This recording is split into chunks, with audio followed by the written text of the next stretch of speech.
שלום לכם, מפגש נוסף בתוכנית לא רק פרשת השבוע. מוזיאון ישראל מארח את בית אביחי. המפגש שלנו היום יעסוק באישה אחת, רבקה, ועוד עניינים כמו קדים ותאומים.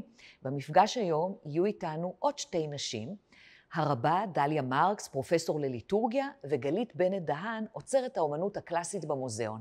מפגש מהנה.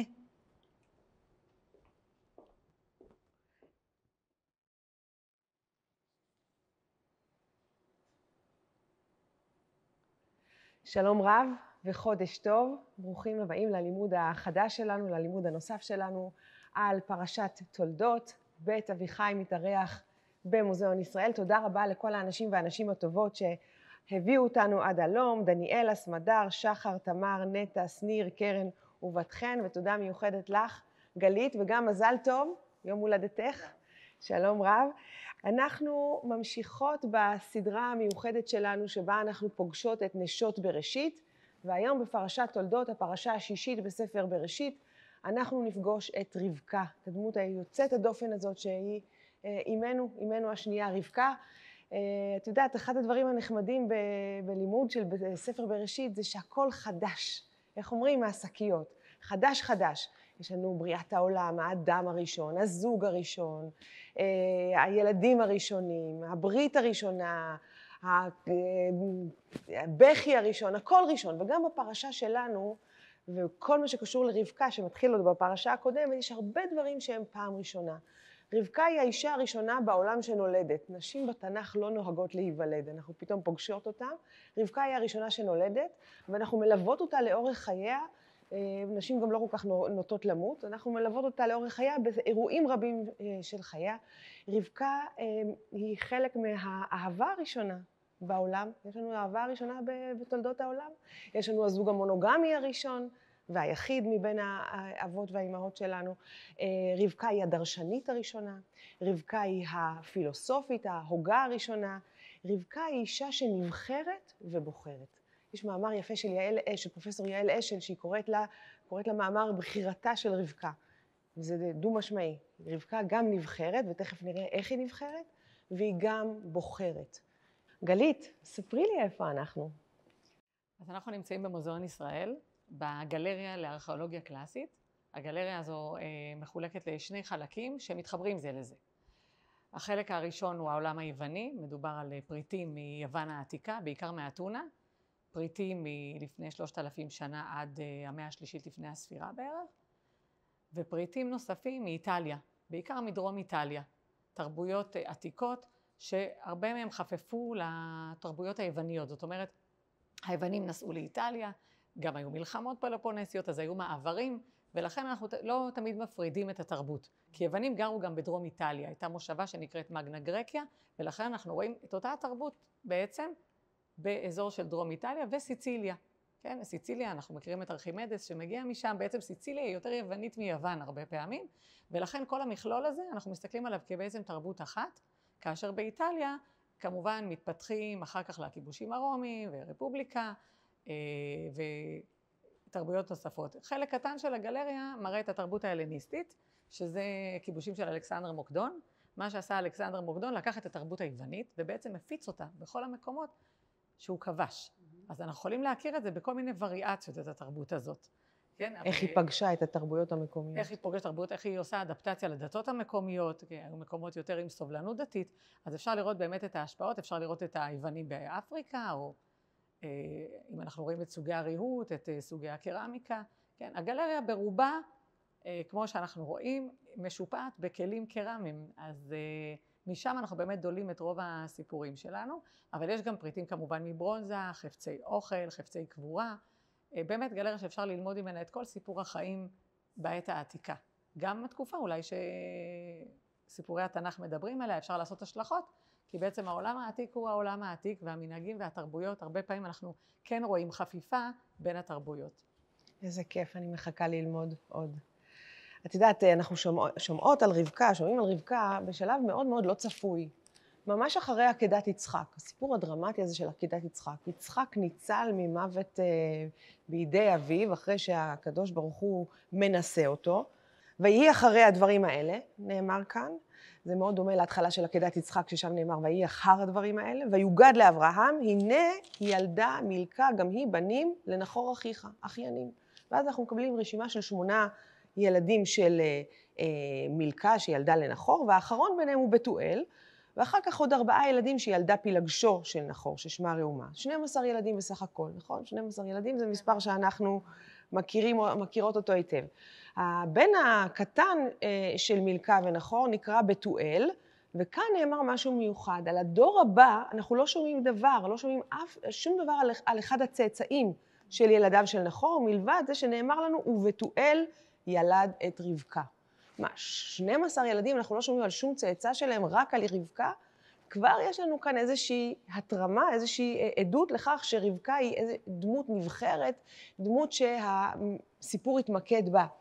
וזה גם מעניין הקשר שלה ליצחק, כן? יש כאן אולי ממש קשר לפני הלידה ליצחק, כי אנחנו שומעים על הסיפור הזה, שומעים על לידתה של רבקה בהקשר של עקדת יצחק, שזה בעצם הסיפור המרכזי על אבינו השני. אז אנחנו שומעים על רבקה ממש עם לידתה. וכמו שאמרנו, היא היחידה מהדור הזה, היא היחידה מבין האימהות שאנחנו מכירות אותה, מלידה ועד מוות. במדרש בראשית רבה נאמר על הדבר הזה, ויהי אחרי הדברים האלה, מה זה אחרי הדברים האלה? אחרי הרהורי דברים שהיו שם. מי מהרהר? אברהם הרהר. אמר, אילו מת יצחק בהר המוריה, לא היה מת בלא בנים. עכשיו מעשה, עשינו מבנות הנר, אשכול, ממרא, שהם צדקניות, וכי מה אכפת לי מיוחסים, כן? אם אני לא מצליח למצוא לו בת זוג שתהיה משלנו, מהמשפחה שלנו, אמר לו הקדוש ברוך הוא, אין אתה צריך, כבר נולד זוגו של יצחק, כן? ואז מביאים לנו את הפסוק הזה. הנה ילדה מילכה גם היא, וכולי, וזאת בעצם דמותה של רבקה, שנולדה לפי המדרש, כשהיא כבר מיועדת ליצחק אבינו. ואנחנו פוגשים ברבקה, פגשנו אותה גם בפרשה הקודמת, פרשת חיי שרה, נספר את זה כאן היום, כי אנחנו מתמקדות בדמותה של רבקה, ופחות בעניין של הפרשה. המפגש ליד הבאר זאת סצנה דפוס, שאנחנו פוגשות אותה בהקשרים שונים, וכאן יש בחינה. רבקה יוצאת לשאוב מים, היא לא יודעת שהיא הולכת לעבור בחינה, והיא בעצם עוברת בחינה, ושעבד אברהם בוחן אותה. ובואו נראה מה נאמר לנו כאן. כן, עבד אברהם עורב ליד הבאר לראות מי תהיה האישה שיכולה להתאים ליצחק, בנו של אדונו, והנה הוא טרם קילה לדבר, תפילתו הידועה של עבד אברהם, והנה רבקה יוצאת, אשר יולדה לבתואל בן מילכה אשת נחור, אחי אברהם, וחדה על שכמה, ותיאור של הנערה. והנערה טובת מראה מאוד, בתולה ואיש לא ידעה, ותרד העינה ותמלא כדה ותעל. עכשיו אנחנו, יחד עם המספר, אנחנו יודעים מי היא. עבד אברהם לא יודע מי היא. והוא פונה אליה ואומר לה, הגמיעיני נא מעט מים מקדך, שזה קצת מתכתב לי מה שנשמע אחר כך, על בנה של רבקה, כן, על עשיו שאומר, הלעיתני נא מן האדום הזה. אבל כאן איזה מין פנייה מנומסת, מעט מים, כן, הגמיעיני נא מעט מים מקדך, ותאמר שתי אדוני, ותמהר ותרד כדה על ידה ותשקהו, וכשהיא מסיימת להשקות אותו, היא רצה להשקות את הגמלים שלו, שכאן יש באמת חסד מיוחד, ולא רק שהיא דואגת לאדם הצמא, אלא גם לגמלים, ואנחנו יודעות הרי שגמלים יכולים להסתובב הרבה זמן בלי מים, אז יש כאן מאמץ מיוחד.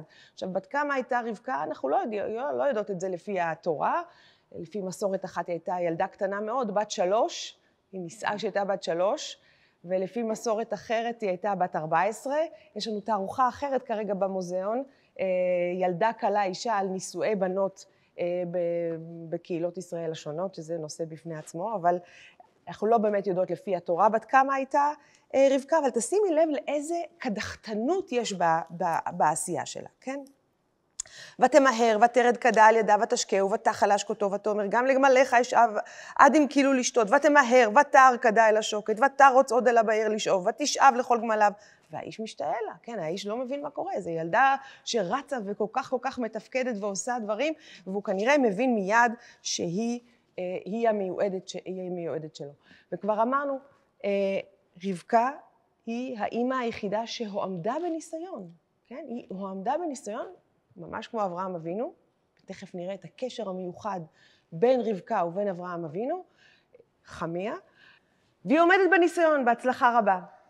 כן, נלך מעט אחורה. את יודעת, רבקה מופיעה כאן על דפי התורה, ברגליים קלות, עם הכד בזרועותיה, והכד זה הכלי שבאמצעותו היא ממלאת את שליחותה, היא באמצעותו עונה על הבחינה שהיא נבחנה, והכד הוא כמובן מתונימי לה, הוא חלק ממנה, הוא סמלי לה. הכד הוא מצד אחד כלי קיבול לנוזלים, כלי קיבול למים, מים מאפשרים חיים, זה מסמל פוריות.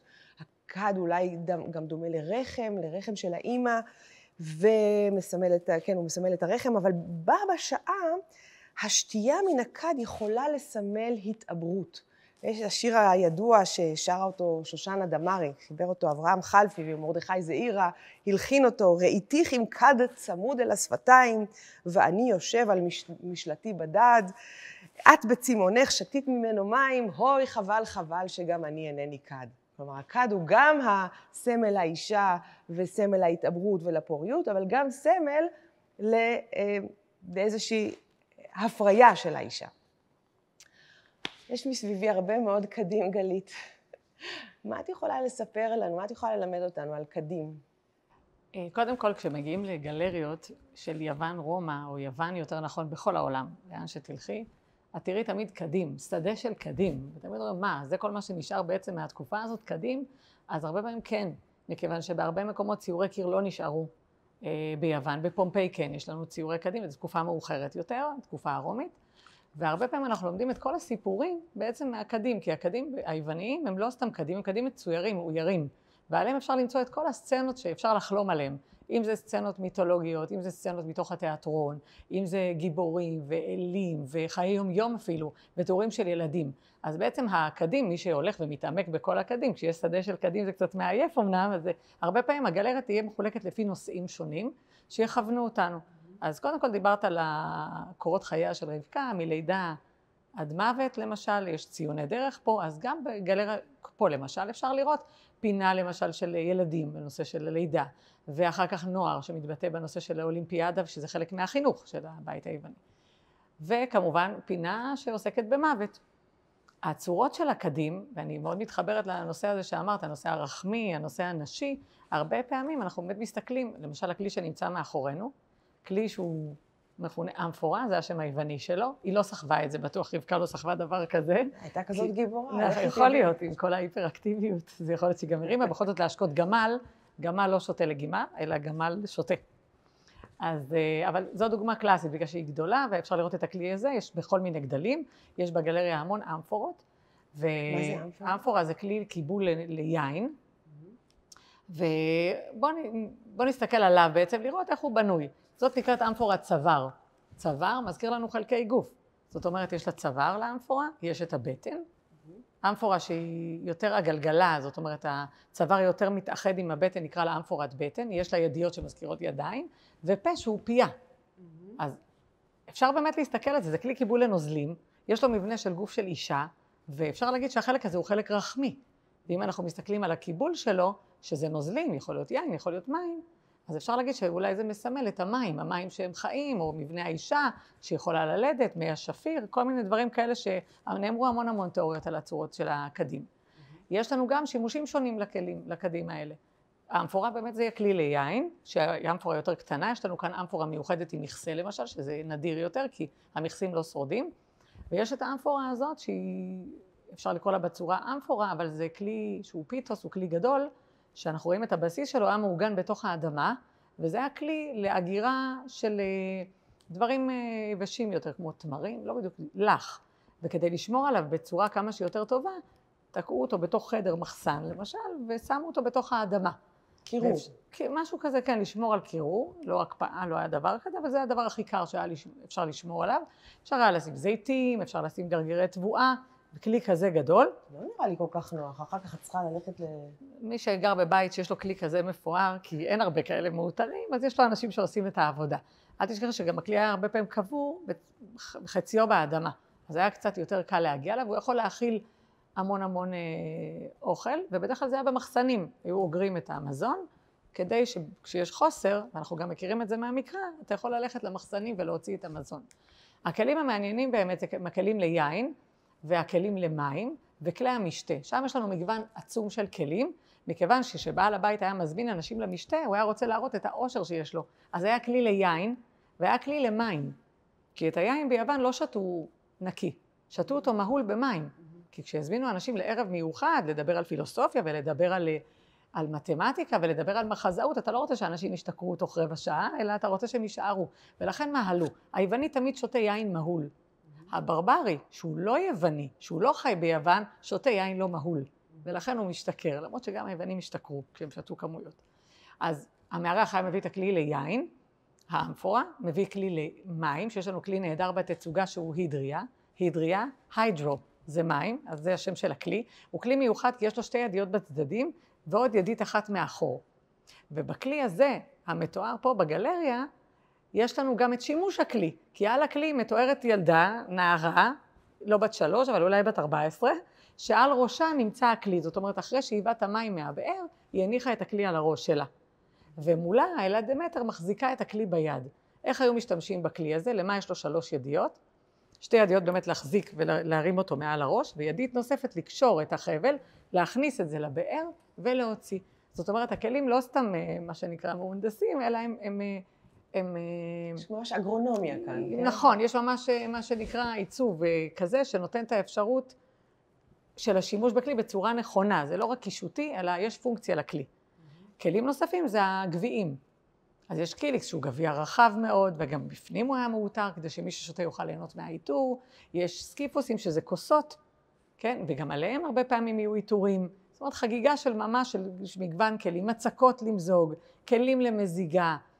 וכלי כמו לקיטוס למשל, שהוא לא כלי של משתה, הוא כלי לבוסם אולי או שמנים. איך אנחנו יודעים שהכלים הם לשמנים? הם קטנים יותר, כמו כלים לבוסם. אתה לא רוצה שהשמן או הבוסם יתנדף, ולכן זה כלי קטן יותר. הרבה פעמים גם יש לו מקום לקשור אותו, אפשר לקשור אותו על היד, או לקשור אותו בחדר, לתלות אותו על הקיר, על מנת לשמש לביסום ולשימון הגוף, גם לגברים וגם לנשים. הכלי הלקיטוס, שהוא כלי גם לשמן, גם שימש לקבורה למשל. כן? כמו מצבת קבורה, נהגו להניח אותו על מבנה הקבורה. לפעמים אנחנו רואים בתיאורי קדים מצבות קבורה, ועליהם מגוון של לקיטוסים מונחים. זאת אומרת, הרבה כלים יש להם שימושים נוספים. הכלי בושם דווקא. כלי בושם, כלים קטנים, הוא לא כל כך קטן, הוא כלי בגודל כזה בערך, ויש כלים יותר קטנים. הלקיטוי, לקיטוי ברבים, לקיטוס ביחיד, הם כלים שגם כן הונחו בקבורה. ועליהם יהיו למשל עיטורים של, אם זה קבורה של אישה, אז של נשים. אם זה לוחמים, אז של לוחם או יוצא לקרב. זאת אומרת, גם במקום לצייר על הקבר, אתה בעצם מאתר את הכלי ומניח אותו. אז אנחנו רואים שהעניין, העיסוק בקדים הוא באמת היה מאוד מאוד דומיננטי ביוון, והוא גם תוך כדי סיפר סיפור, וגם היו פונקציות שונות לכלים. ולכן גם הגלריות משופעות בכלים האלה.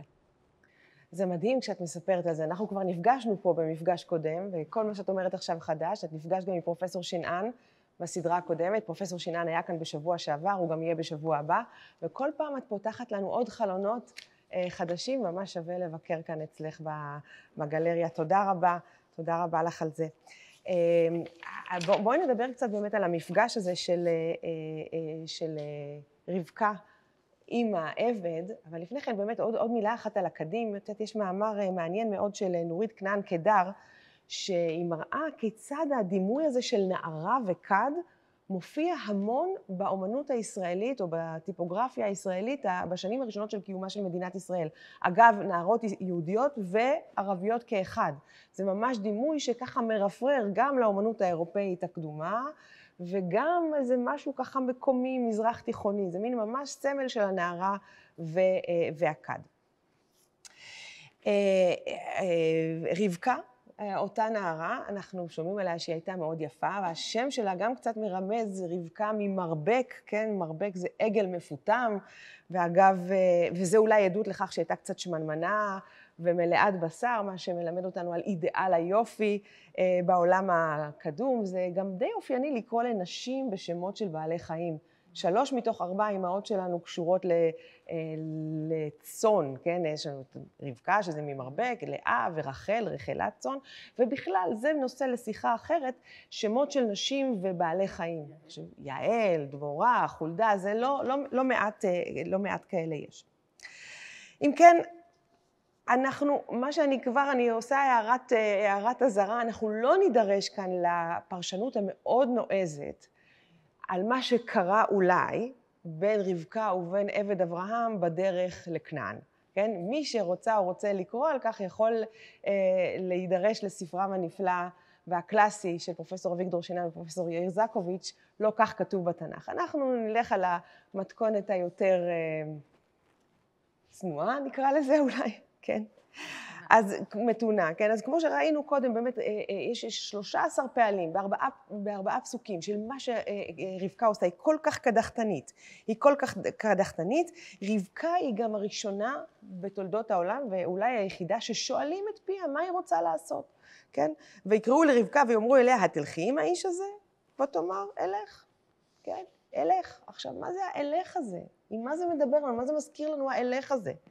זה מזכיר לנו מה שקרה בדור שעבר, ההתגלות לאברהם, כן? לך לך מארצך וממולדתך ומבית אביך. וכאן הלך לך הזה של אברהם משוחח עם אלך של רבקה. כן? עכשיו, רבקה אפילו לא צריכה שיגידו לה לכי, היא הולכת מעצמה. יש כאן איזושהי תחושת משימה, איזושהי תחושת חיבור, איזושהי תחושת התגייסות של רבקה, והיא באמת זאת שלוקחת את עצמה ומוציאה את עצמה מבית לבן הארמי, הרמאי, הלא כל כך זכור לטוב, כן, ארמי עובד אבי, כן, הדמות שאחר כך יפעל לפגוע בבן שלה, היא מוציאה את עצמה, היא שולפת את עצמה מן המציאות הזאת ומעבירה את עצמה למציאות אחרת, ממש כמו אברהם אבינו, הולכת לארץ לא נודעת, הולכת בעקבות איזה מין משימה שאני הייתי חושבת איזה מין משהו מאוד עמוק שמוביל אותה, אולי היא לא יודעת למה, אולי היא לא יודעת לאן בדיוק, אבל היא יודעת שהיא בדרך למשהו אחר, אבל רואים ממש את הנחישות שלה. אז תשימי לב שזה מאוד מעניין שלא יצחק מקביל לאברהם, אלא רבקה מקבילה לאברהם. הלשון היא מאוד מאוד דומה. ואנחנו רואים באמת, כן, נקרא לנערה ונשאלה את פיה, וכולי, וכל הדבר הזה ללא קריאה אלוהית מפורשת, אלא מעקב אחרי צו הלב. והם הולכים בדרך, העבד ורבקה, ומגיעים אל המקום שבו נמצא יצחק, וכאן יש לנו רגע מאוד מאוד מיוחד, ממש רגע שכל סרט רומנטי יתעכב עליו הרבה. שימי לב. יצחק, אותו בחור שעבר טראומה נוראית, וגם איבד את אמו נוסף לכל. אז נאמר עליו, ויצא יצחק לסוח בשדה לפנות ערב. וישא עיניו וירא, והנה גמלים באים. ותישא רבקה את עיניה, ותרא את יצחק, ותיפול מעל הגמל. הוא נושא את עיניו, היא נושאת את עיניו, ויש איזה רגע של התחברות המבטים. החיים אחר כך לא היו פשוטים, יהיו כל מיני דברים, והסוף של רבקה ויצחק לא יהיה כל כך נפלא ומשמח אולי, אבל הרגע הזה של פגישת המבט, זה רגע מאוד מאוד דרמטי, הקליק, כן? עכשיו, מה בדיוק היא חשבה שמה? לא ברור, כן? כי השפה המקראית מאפשרת אין ספור קריאות ואין ספור פרשנויות. מה זה ותיפול מעל הגמל? מתוך כבוד, מתוך הלם, מתוך התאהבות פתאומית, מתוך איזה מין אובדן שליטה רגע, כן? היא זאת שכל כך מתפקדת ושולטת פתאום נשמטת מעל הגמל, או שהיא נופלת באופן אקטיבי? לא ברור. נפלתי ממראהו משהו. נפלתי ממראהו, כן, נפלתי ממנו, כן. ותאמר אל העבד, מי האיש הלזה ההולך בשדה לקראתנו? עכשיו, גם מה זה הלזה הזה? זה ביטוי של כבוד? או אולי ביטוי של זלזול, לא ברור לאן זה הולך, נכון? ויאמר העבד, הוא אדוני. ותיקח הצעיף ותתכס. עכשיו, אין לנו הרבה נשים שמתכסות בצעיף. יש לנו את תמר ויש לנו אותה. מה המשמעות של ההתכסות הזאת בצעיף? הרבה פרשנים, בעיקר פרשנים מודרניים יותר מסורתיים, אומרים, היא הצטנעה, כל הדרך היא הלכה, ואת יודעת, הולכים במסע, עם מכנסיים קצרים וסנדלים וזה, וכשהיא ראתה את החתן המיועד לה, היא ככה התכסתה בצעיף. זאת פרשנות אפשרית, אבל פרשנות אחרת, אולי קצת יותר נועזת, אומרת שהיא התכסתה בצעיף, כי זה מה שכלות היו עושות. היא כיסתה את עצמה בצעיף, כמה שהיה החתן עושה לכלה. אז היא מתפקדת כאן בסיטואציה הזאת באופן מאוד מאוד מעניין, גם כמו הכלה, כי היא הכלה, וגם כמו החתן, היא באופן אקטיבי בוחרת את השידוך הזה. היא באופן אקטיבי מבטאת במעשיה שהיא בוחרת להינשא. אולי מסמנת לו, כאילו אני מתכסה, אתה הבחירה שלי בעצם, יכול להיות גם נכון, דבר כזה. נכון מאוד. עכשיו, כמו שאת ככה רומזת בדברים שלך, אנחנו חיות כאן, אנחנו מדברות כאן על עולם מאוד פטריארכלי. כן? היא לא יכולה לבוא ולהגיד לו דברים. היא יכולה לעשות דברים שיסמלו את רצונה. וזה גם יהיה ככה בעתיד, נכון? אנחנו נראה את זה גם בהמשך. וכמו שאמרנו, כן, אנחנו רואות את האהבה הראשונה בתולדות העולם. ויביאיה יצחק האוהלה שרה אמו. כן? יהיה לנו תסביך אימא קצת, אז הוא מביא אותה לאוהל של שרה אמו. ויקח את רבקה. כן, זה מעשה הלקיחה שלה, כן, המימוש הזוגיות הזאת, ותהי לו לאישה, חיים משותפים. והדבר הבא, תראי, זה ההדרגה היפה יש לנו, ויאהביה. אהבה ראשונה בעולם, אהבה ראשונה בתולדות האנושות, הוא אוהב אותה. האם היא אוהבת אותו? אני לא יודעת, אולי, פתוח לפרשנות. תראו, המספר המקראי נותן לנו כאן הרבה אפשרויות לקריאה. והסיום של העניין הזה, וינחם יצחק אחרי אמו. כן, האדם המיוסר הזה, האדם הסובל הזה, האדם שעבר כל כך הרבה דברים מאוד מאוד קשים ואיבד את אמו, ניחם אחרי מותה של אמו. הפרשה שלנו מתחילה בתולדות יצחק, ותשימי לב עוד פעם, אנחנו מדברות על יצחק ומיד הולכות קדימה ואחורה. ואלה תולדות יצחק בן אברהם. אברהם הוליד את יצחק. מה תולדות יצחק? שאברהם הוליד אותו. ויהי יצחק בן 40 שנה בקחתו את רבקה בת בתואל הארמי מפדן ארם אחות לבן הארמי לו לאישה. אנחנו לא שומעים הרבה על חייהם המשותפים, חוץ מזה שהוא ניחם אחרי מות אמו ושהוא אהב אותה, ואז יש לנו משהו מאוד מעניין. ויעתר יצחק לאדוני לנוכח אשתו, כי עקרה היא. ויעתר לו אדוני ותער רבקה אשתו. המוטיב הזה של האישה העקרה מופיע לנו לא אחת בסיפורי האימהות, כן, במדרש פסיקתא דרב כהנא, פרשה כ' נאמר, 7 עקרות הן, שרה, רבקה, רחל ולאה, ואשתו של מנוח וחנה, ומי העקרה השביעית? ציון. אבל לעומת העקרות האחרות שיש לנו כאן אנחנו לא שומעות על העקרות שלה רק לאחר העתירה הזאת של יצחק. אנחנו לא שומעות עליה שהיא עצמה סובלת מזה, אנחנו לא שומעות על כך שהיא מיוסרת מכך שהיא עקרה. אנחנו רואים, זה לא רבקה מבקשת פרי בטן, אלא יצחק נעתר, עותר לקדוש ברוך הוא לנוכח רבקה, אבל לנוכח הזה נותן לי להבין שאולי היא הייתה שם לידו, שמניח שרבקה הייתה שם בסיטואציה, ובאמת המדרש, נגיד מדרש אגדה בראשית לפסוק הזה, אומר לנו שהייתה היא מתפללת בצד אחד והוא מתפלל בצד אחר. עכשיו לנוכח גם אפשר להבין את זה כאל על עודות, ככה למשל רד"ק מבין את זה, כן? מה זאת אומרת לנוכח אשתו? בעבורה, שלא יצטרך לקחת אישה אחרת להוליד ממנה. לפיכך התפלל מאוד בעבורה, שייתן לו האל ממנה בן. או, אומר לנו הרד"ק, פירש לנוכח, זה הפירוש הראשון שאמרנו, לנוכח אשתו, כי בשעת התפילה עומד היה לנוכחה כדי שיכוון עליה בליבו. כן? ורש"י גם אומר, זה עומד בזווית זו הוא מתפלל, וזו עומד בזווית זו הוא מתפללת.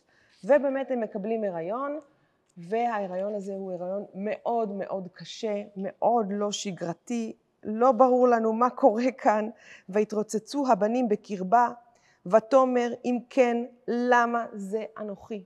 איזו אמירה חזקה. זאת האישה הראשונה שיש לו מחשבה, או האדם הראשון בעצם בעולם, שיש לו מחשבות קיומיות, מחשבות הגותיות, מחשבות פילוסופיות. למה זה אנוכי?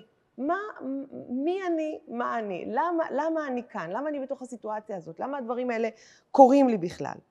כן? ותלך לדרוש את אדוני. ותלך לדרוש את אדוני נותן לי לחשוב על כך שהיא הדרשנית הראשונה. היא האישה הראשונה שבאופן אקטיבי הולכת לדרוש את אדוני. עכשיו, הדבר הזה של ותלך לדרוש את אדוני, הדרשנים שלנו והפרשנים שלנו מאוד התקשו בו. כן, מה פתאום אישה והיא הולכת לדרוש את אדוני? אז תראי שיש כאן כל מיני פרשנויות שמרחיקות את העניין הזה. למשל, בבראשית רבה, בפרשה ס"ג נאמר לנו, וכי בתי כנסיות ובתי מדרשות היו באותם ימים? והלא, לא הלכה, אלא למדרש של שם ועבר, כן? היא הלכה, לשם היא הלכה.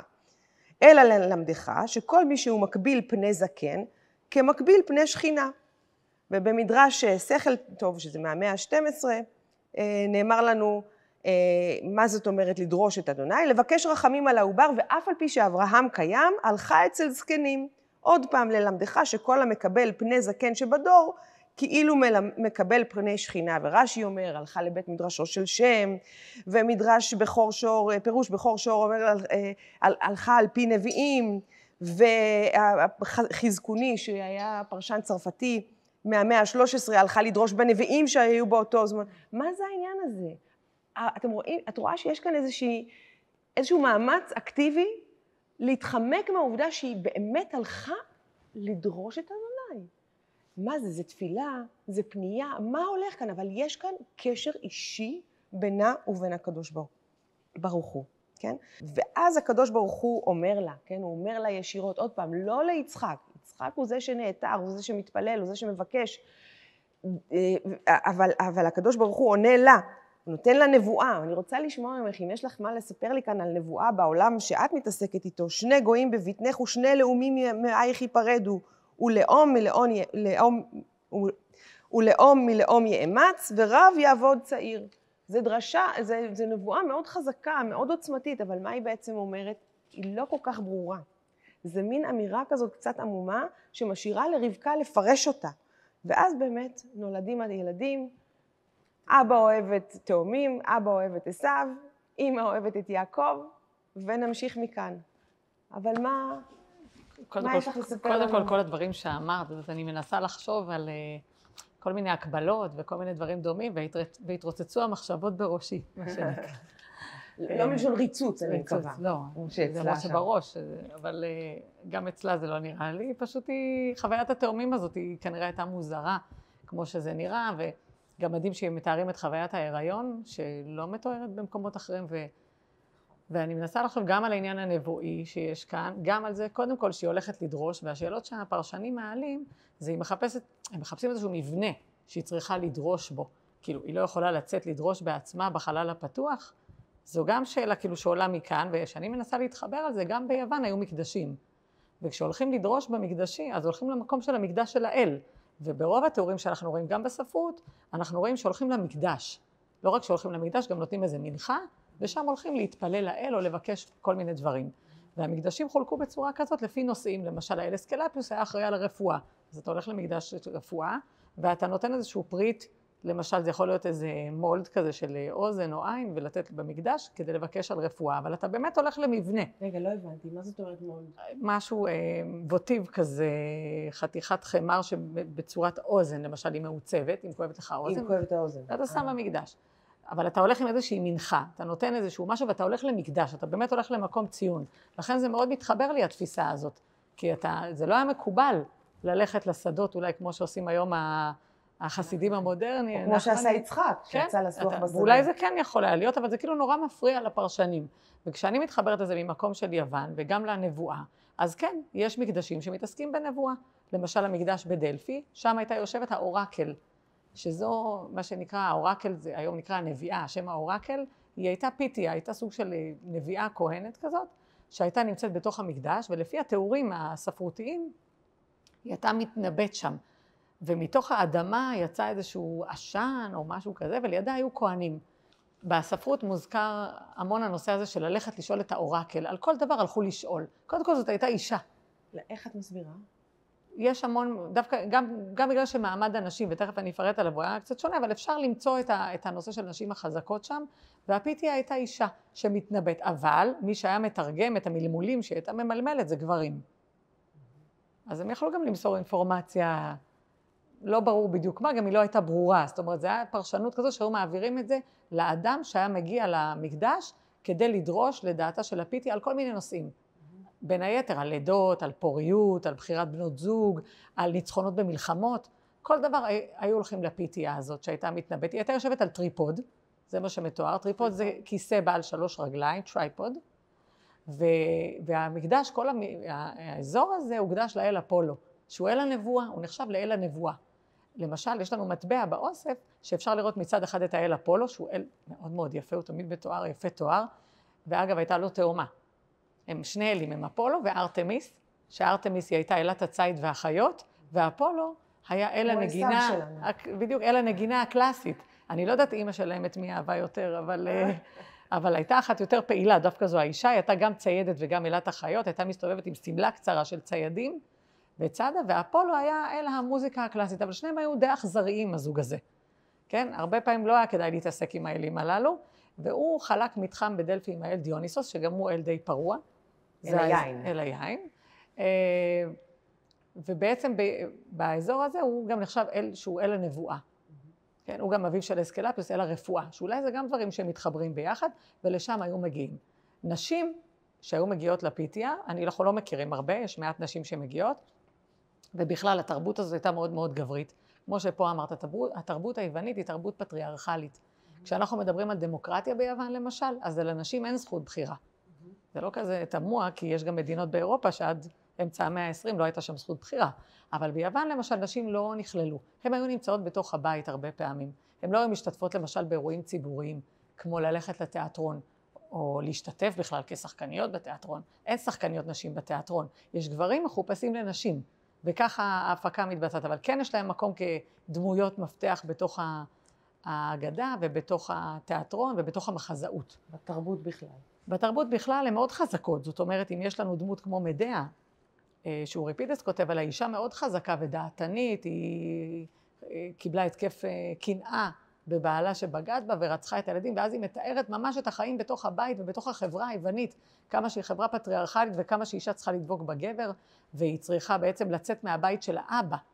כאן את מתארת שיצחק הולך לבית אמו, שזה גם כן מבחינת, כאילו, למרות שהתרבות היא פטריארכלית, הוא נוזכר לבית אמו, שהוא היה נורא נורא קשור לאמא.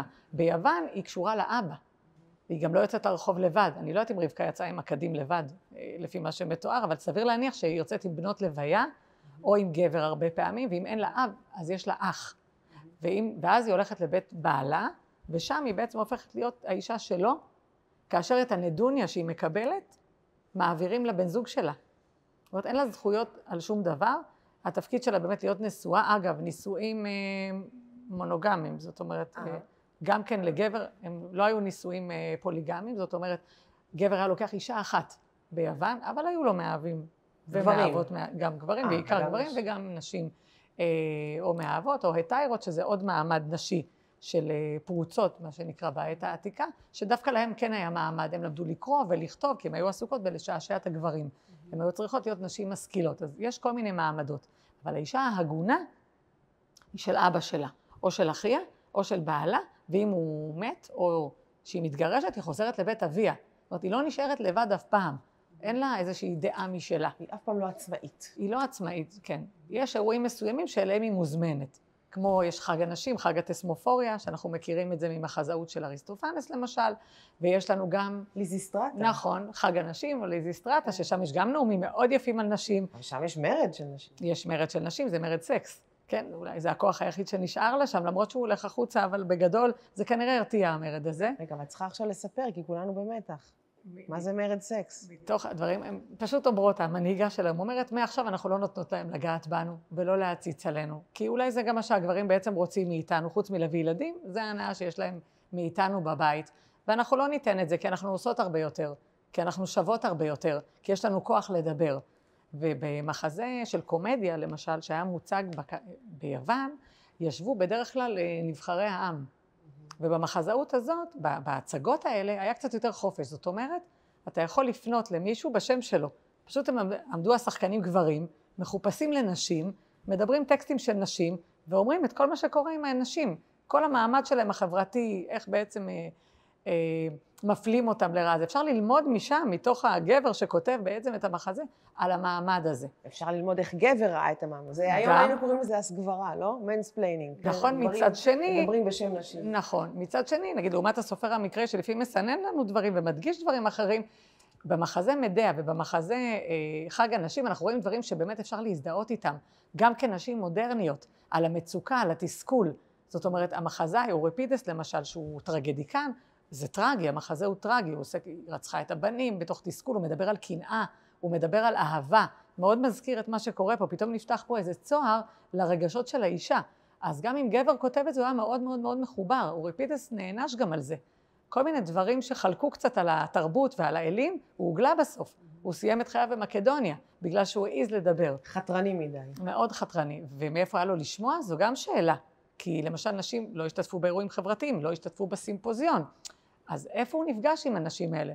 אולי הוא הצליח לחדור, אולי הוא התחפש לאיזה פסטיבל של דמטר, למשל ששם כן היו נשים, פסטיבל שנערך פעם בשנה באלאוסיס, ליד אתונה. אז את אומרת שהוא אולי... ולשם הגיעו רק נשים. אולי כי הוא מוציא דברים מתוך הנשים, את כל הדברים הכי פנימיים, את התסכולים, הוא מוציא תסכולים, יש שם המון דברים רגשיים. איך בעצם כן, הגבר רואה אותם, אבל הוא היה מודע, כי הוא גבר. אולי גם לא, אולי הוא גם היה הומוסקסואל, אולי הוא גם מתחבר יותר לצד הנשי. סביר להניח, כי רוב הגברים היו דו-מיניים, למשל, וכן התחברו אולי מהעולם הזה, אולי כן חלק מהם היו רגישים מספיק. אני מאמינה שמחזאי הוא רגיש מספיק, כי המחזאות שלו עד היום מצליחה. ומחזאות קלאסית מצליחה אם היא נוגעת, ואם היא קלאסית. אז את כל הטקסטים האלה אפשר לראות אותם גם בציורי האקדים. אנחנו רואים למשל אישה שמתוארת הרבה פעמים בתוך בית. אנחנו יודעים את זה כי יש למשל עמוד לידה, או איזה פריט ביתי שאנחנו יודעים שהיא נמצאת בתוך בית, או מחזיקה את הקופסה של הנדוניה שלה. זאת אומרת, אנחנו כן רואים הרבה פעמים תיאורים של נשים, אנחנו רואים שיש אלות, לא רק אלים גברים, אלא גם אלות הרבה פעמים, ואלות מאוד מאוד חזקות, ואנחנו כן שומעים על דמויות כמו אפיתיה, שהיא דמות מפתח והיא נשית, מאוד בתרבות היוונית, אנחנו שומעים על אתיירות חשובות, לפריקלס, שליט אתונה, הייתה פילגש שהיא בעצם הכתיבה לו איך לנהל את המדינה. הוא שמע בקולה. זאת אומרת, זה לא מצוין שהן טיפשות או משהו כזה חלילה, אלא פשוט יותר מבחינת צניעות, יותר מקומן הוא בבית, יותר מקומן הוא בגידול הילדים. אז אפשר למצוא באמת קצת אקוויוולנט למה שרבקה, שהיא נחשבת יותר אולי פורצת דרך או מוארת באור, שמראה את הדברים הפנימיים יותר, דברים שפחות התנ"ך מתעסק איתם, כמו הרגשות שלה, או מה קורה לי בהיריון, דברים שאותי אישית גם מאוד מאוד מעניינים, כי... נצחיים, נכון? כן. כי זה משהו אנושי. נכון, שאנחנו מתמודדים איתו עד היום. כן. וואו, זה מאוד מעניין מה שאת מספרת. אני חושבת על תחילת דברייך, שדיברת על האורקל מדלפי, כן? אז גם כן, יש כאן דיבור, את אומרת, לחישות, כל מיני דברים שלא ברור, והיה צריך לתת להם פירוש. כאן במקרה שלנו ברור מה הקדוש ברוך הוא אומר לרבקה, אבל לא כל כך ברור איך לפרש את זה. מה זה רב יעבוד צעיר? מי צריך לעבוד את מי כאן? מי שנולד ראשון, מי שהיה אמור להיוולד ראשון, מה עם מחירת הבכורה, זאת אומרת, זה לא כל כך ברור, ורבקה היא בתפקיד של הכהנים, שאת אומרת כאן, מפרשנים את זה. בדיוק, היא זאת שנותנת את המשמעות, היא זאת שמפרשת, והיא זאת שבוחרת.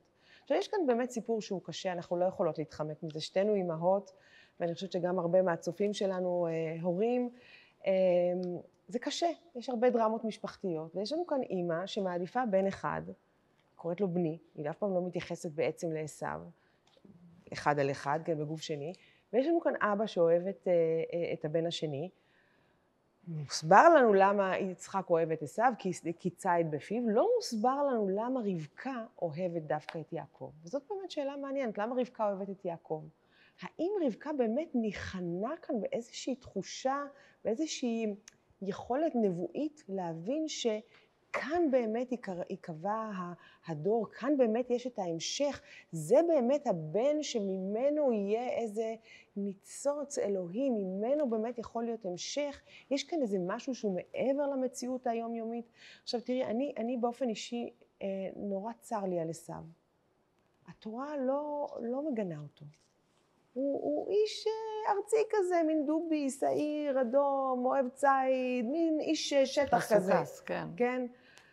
לא אומרים עליו משהו רע. פרשנים הפכו אותו למי שהוא צד בפיו את הבריות, והוא אשם בכל החטאים הנוראים שיש בתורה, גילוי עריות ושפיכות דמים, ומה שאת רק רוצה.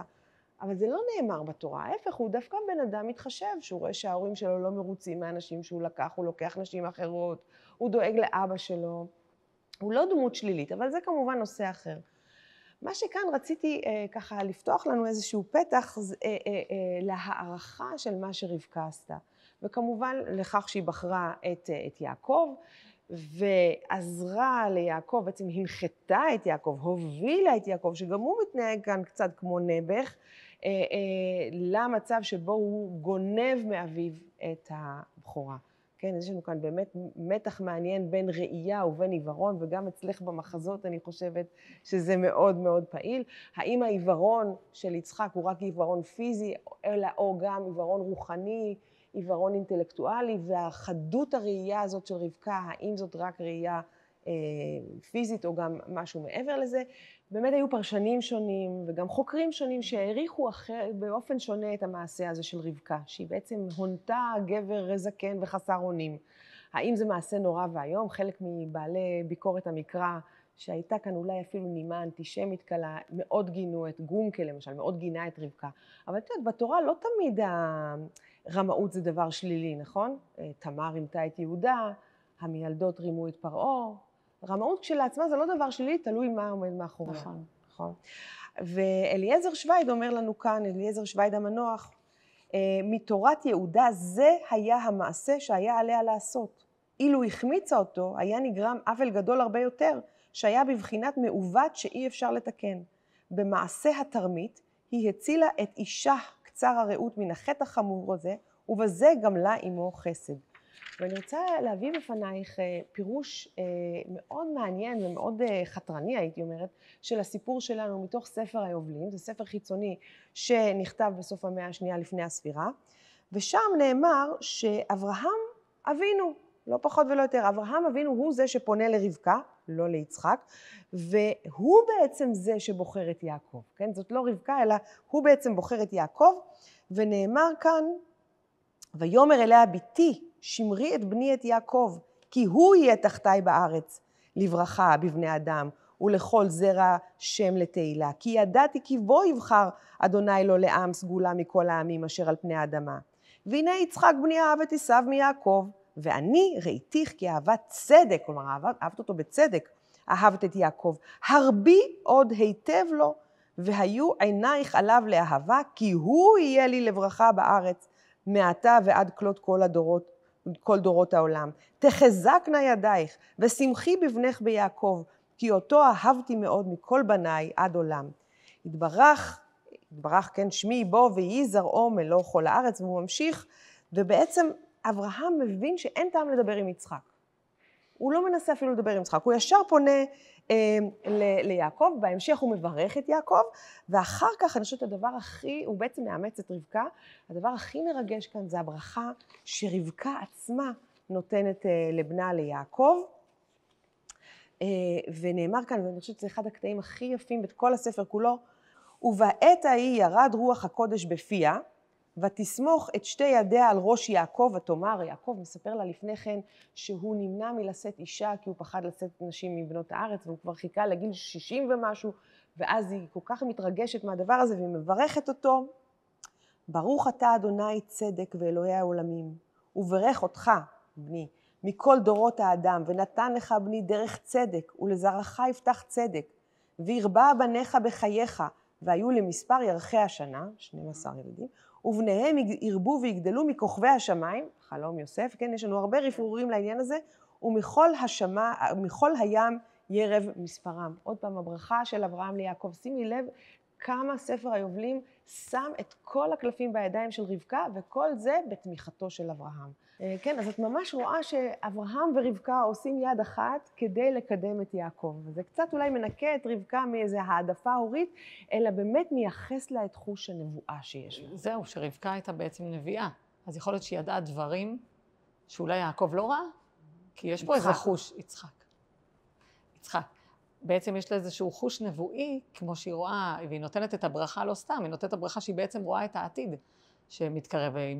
כמה שיצחק הוא אבותינו וכבודו במקומו מונח, אולי לסופר המקראי או לפרשנים היה קשה להבין שפה רבקה היא הדומיננטית פחות מיצחק, והיא מקבלת את ההחלטות, עובדה, אבל עדיין בגיבוי של אברהם.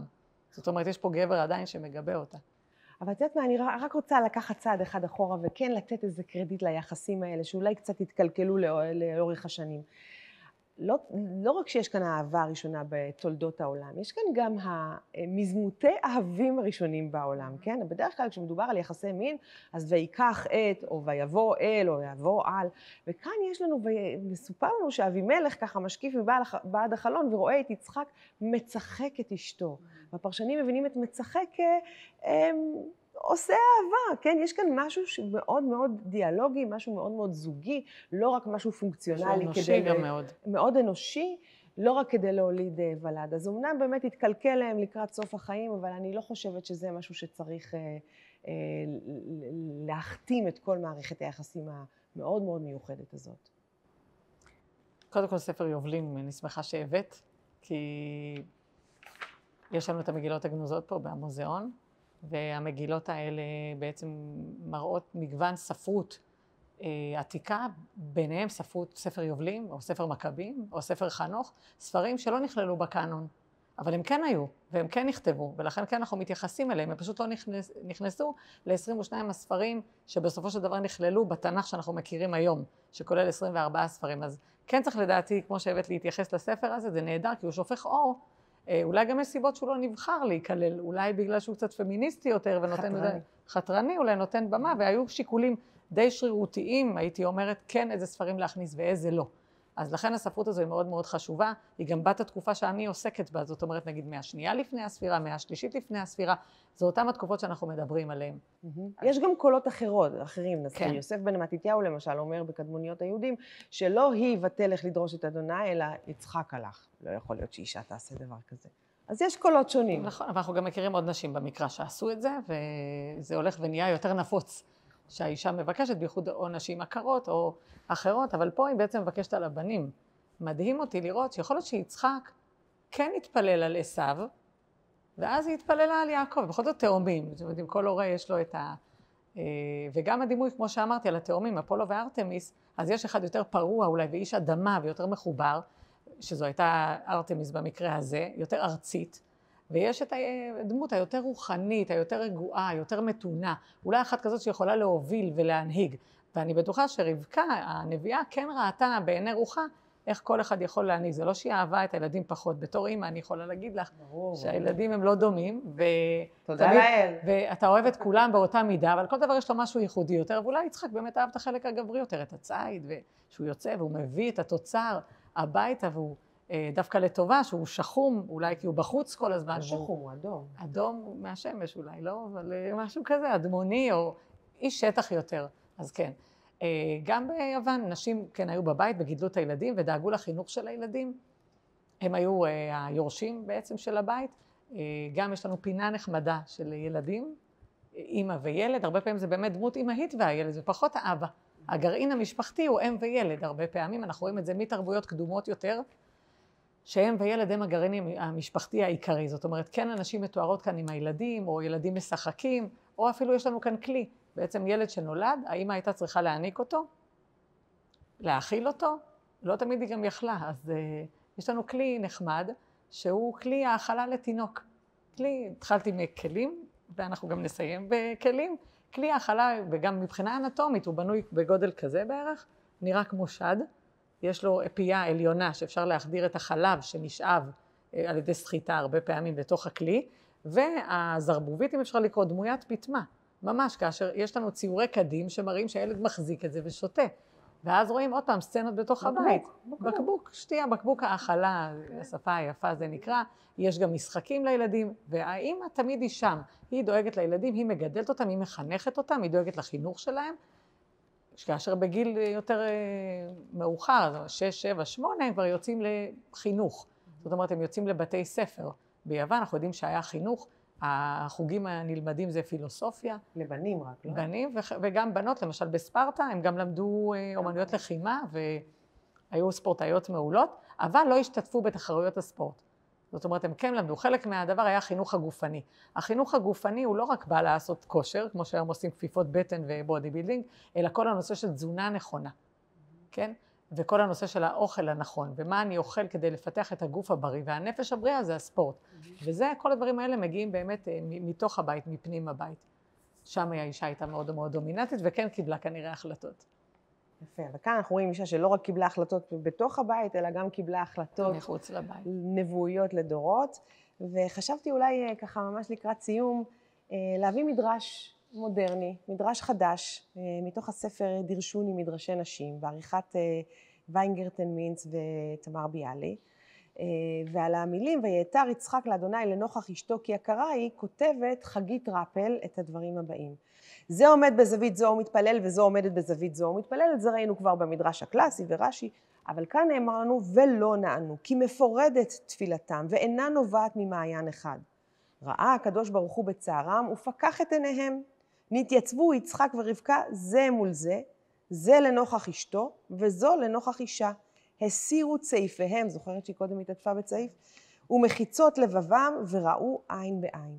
רבקה רואה את הדרו של יצחק, אך גם מומים בו, שאין הוא חופר בארות כאברהם אבינו, אלא משמרם בלבד. ויצחק רואה את רעייתו, את יופייה ותום ליבה, אך גם מומים בה, את סבל הכרותה וכאב מילים ששכין עליה הבריות, בת רשע ואחות רשע, וקיימו וקיבלו עליהם לחיות באהבה, באחווה, בשלום וברעות, כן, מתוך 7 ברכות המילים האלה, עם מומים שבהם. ונגולו רחמיהם זו על זה וזה על זו. ויש אומרים, מאותו גל רחמים שאב יעקב תעצומות ליבו לגול את האבן הגדולה מעל הבאר, כן, שאחר כך כשהוא פגש את אהובתו רחל, ואז נאמר לנו ותהר רבקה. ואני רוצה להודות לכולכם שהייתם איתנו כאן היום, ולכל האנשים והנשים הטובות של מוזיאון ישראל ובית אביחי. בשבוע הבא יהיה כאן פרופסור אביגדור שנען, ואולי נסיים, כיוון שהיום ראש חודש וגם יום הולדת שלך, אז לכבודך, ונסיים במילות תפילה של הרבה גילי צדקיהו, וזה מופיע בתוך הספר בזמן. מי שברך את שרה בעדנה, הוא יברך אותנו ביכולת להתחדש בכל גיל. מי שברך את רבקה שלנו בקול שנשמע, הוא יברך אותנו בסביבה קשובה לרצונותינו. מי שברך את לאה בפריון, הוא יברך אותנו בפרי לעמלנו. מי שברך את רחל באהבה, הוא יברכנו ביכולת לאהוב גם את עצמנו. מי שברך את יהודית בתושייה ובמנהיגות, הוא יברך אותנו באומץ וביכולת להסיר מכשולים מדרכנו. שבת שלום וחודש טוב. תודה רבה. הרווחתי גם ברכה, אז טוב שבאתי. תודה.